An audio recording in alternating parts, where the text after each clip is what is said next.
That's a lot better. I was.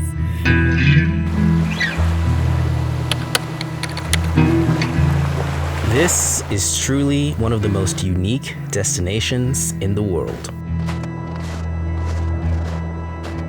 If Iceland isn't on your bucket list of places to go, I guarantee you, watching our 2-week experience right now will change your mind.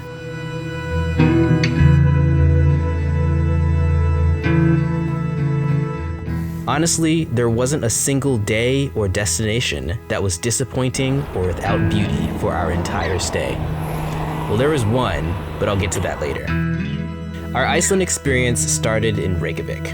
No matter where you stay, the first place you will undoubtedly be drawn to is the Hallgrímskirkja. For 1,000 Iceland kroner, or $7, you can take an elevator to the top and look out of the clock face to get a 360 view of the entire city. Once we got our lay of the land, we took a walk around to see what else this peaceful yet vibrant city had to offer. This was a good time for us to scope out any restaurants and shops we might want to check out during our downtime. We're here on day 2 in Iceland. We visited the famous Iceland church, one thing that Reykjavik is known for. This little Leif Erikson statue. We actually went up to the top of the church. So where that clock is, you get to look out the clock and out those windows, which is pretty cool. Only cost about $9 to go to the top.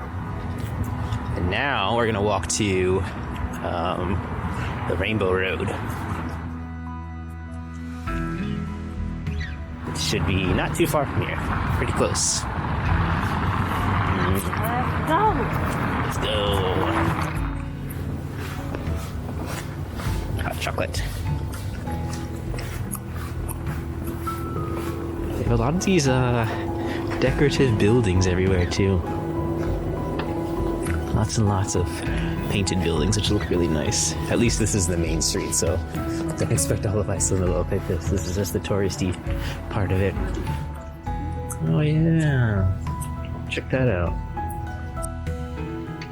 As you can see, the city is very clean and welcoming. We did eventually find the Rainbow Road. It's basically a straight walk directly from the Hallgrímskirkja. Another place I highly recommend checking out in Reykjavik is the Magic Ice Bar. Tucked away in the bottom of a department store, this place is exactly what it sounds like. A bar where literally everything is made of ice. That's right, the cups, the bar tops, the chairs, and there's even a few ice sculptures for you to get some good photos. It says, touch the ice until it melts.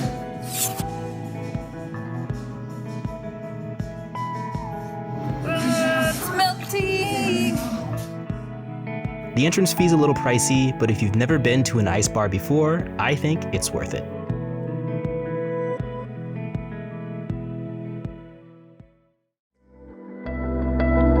The next day, since the weather was still pretty nice and snow-free, we wanted to make sure we got in some natural sightseeing. Not too far from Reykjavik, we caught a glimpse of some pretty intense waterfalls. This one right here is Seljalandsfoss. It was really cool to see huge slabs of ice paired along with this incredibly tall waterfall. But be careful though in the wintertime because it can get pretty slippery.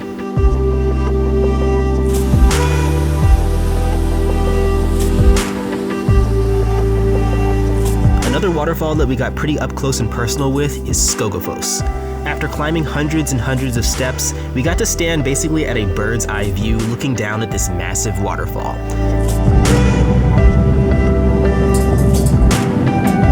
It was freezing and very windy at the top, so we took a few pictures and quickly descended back down to our warm vehicle.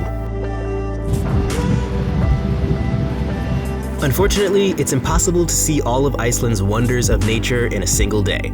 So before it got dark, we headed back to Reykjavik. I'll tell you right now, driving in the winter in Iceland is not for the faint of heart. Driving in the winter, in the snow, after dark in Iceland is best kept for the seasoned locals. Trust me. These next two places are definitely a couple of the most unskippable Iceland excursions. The Blue Lagoon and the Sky Lagoon are geothermal hot springs that make any cold winter day in Iceland seem like paradise.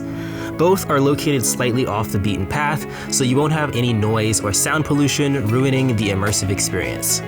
The Blue Lagoon also had these very cool volcanic rocks surrounding the entire site. Even though this place looks amazing from the outside, the real magic obviously starts once you get inside.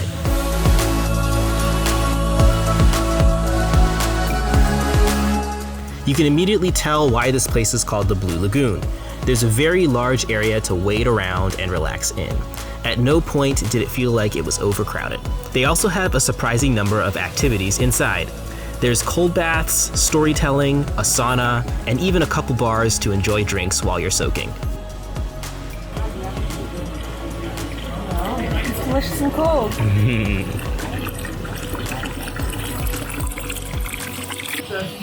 And then I talk a little bit maybe about the volcano we have. A lot of people like to know how that happened this year. And then of course The Sky Lagoon offers a pretty similar but still very unique experience. If you're in Iceland long enough to try both, I'd say go for it. Before we head out on our next Iceland adventure, let's talk about some more amazing places to check out in Reykjavik. If you're a traveling foodie, there's a couple places and dishes you might want to check out. First, hot dogs. The Icelandic Bar and the Hot Dog House are great places to get some Icelandic dogs. Two other dishes I would recommend trying out in Iceland are lamb from Lamb Street Food and reindeer.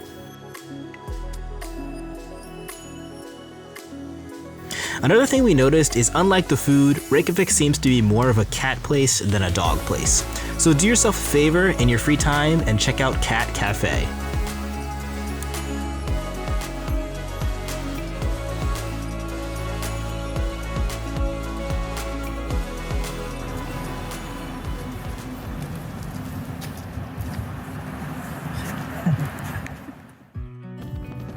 The next day, we head back out on our 5-hour-long road trip to embark on what we imagine to be an unforgettable glacier walk.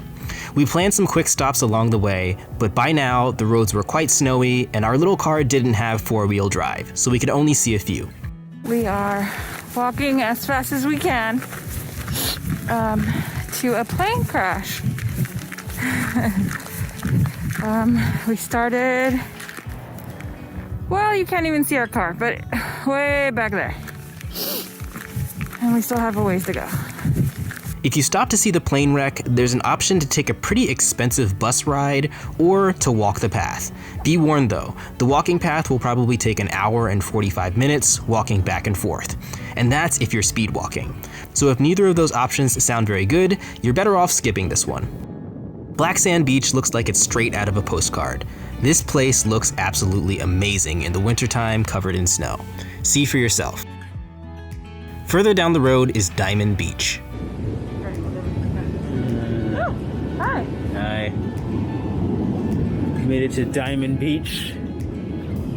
Famous for the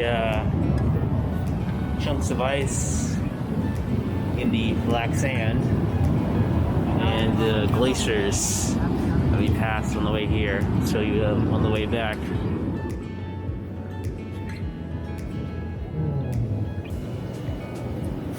Are you ready? Oh yeah, let's walk back. I am cold, cold, cold. Okay. Let's go. Remember when earlier I said there was one disappointing moment in Iceland? Well, we finally made it to our hotel 5 hours from Reykjavik. We were exhausted and ready to recharge, sleep, and prepare for our early morning 5-hour glacier walk. Unfortunately, we did not pack any food for dinner or breakfast, and the closest place that sells food was 1 hour away.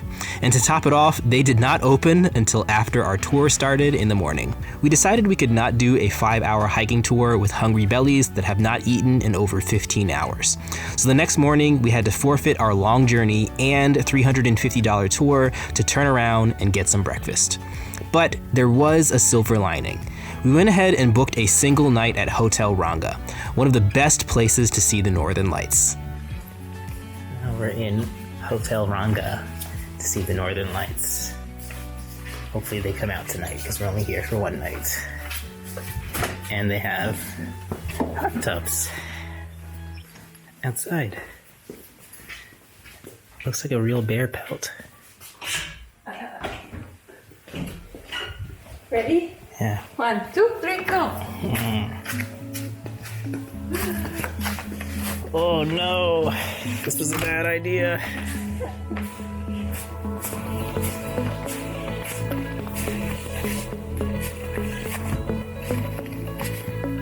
So you sit here at night and you watch the Northern Lights. Needless to say, this was one of the best experiences in our whole year-long world trip. You can easily get good Northern Lights videos and pictures like these if you have a good modern camera phone like an iPhone, Samsung Galaxy, or Google Pixel. We finished off our trip with a tour of some pretty cool Icelandic caves, and finally, a relaxing night at 360 Hotel and Thermal Baths.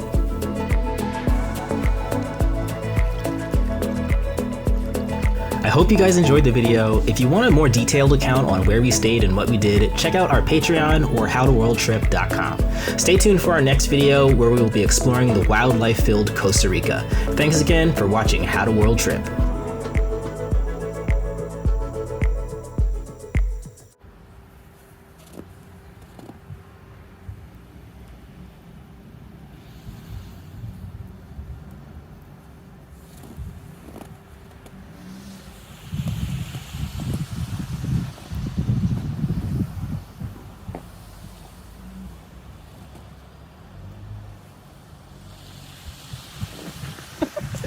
It's a funky looking heart there, Jared.